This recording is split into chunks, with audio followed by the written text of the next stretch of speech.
সাপের প্রতি মানুষের ভয় নতুন নয়। সভ্যতার ইতিহাস, পুরাণ, ধর্মীয় কাহিনী কিংবা লোকবিশ্বাস সবখানে সাপকে ঘিরে রহস্য, ভীতি ও কৌতূহলের গল্প ছড়িয়ে আছে।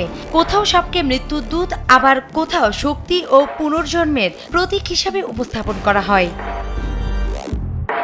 কিন্তু কুসংস্কারের আড়ালে চাপা পড়ে যায় প্রকৃতির সবচেয়ে বড় সত্য, প্রকৃতির ভারসাম্য রক্ষায় সাপের ভূমিকা। সেই সত্যটিকেই নতুন করে মনে করিয়ে দিতে প্রতি বছর 16 জুলাই পালিত হয় বিশ্ব সাপ দিবস।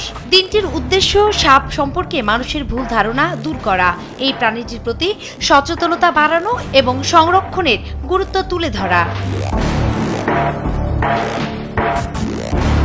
সব মহাদেশেই সাপের দেখা মেলে। ঘন অরণ্য, মরুভূমি, তৃণভূমি, পাহাড়, জলাভূমি, সমুদ্র সহ প্রকৃতির প্রায় প্রতিটি পরিবেশে তারা নিজেদের মানিয়ে নিয়েছে।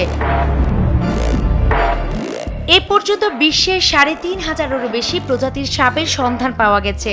এর মধ্যে প্রায় ৬০০ প্রজাতির বিষধর সাপ। আর মানুষের জীবনের জন্য সত্যিকার অর্থে ঝুঁকিপূর্ণ প্রজাতির সংখ্যা ২ শতাধিক। অর্থাৎ অধিকাংশ সাপই মানুষের জন্য প্রাণঘাতী নয়।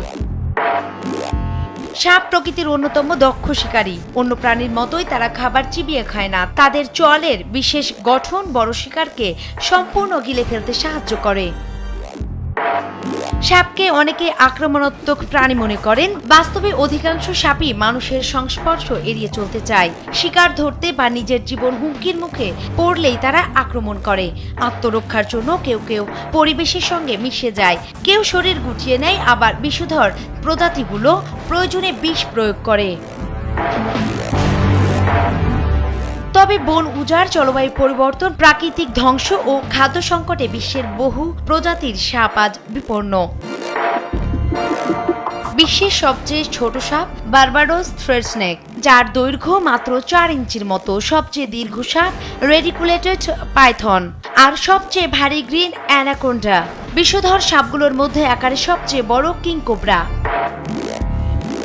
সাপকে ঘিরে নির্মিত হয়েছে অসংখ্য জনপ্রিয় চলচ্চিত্র।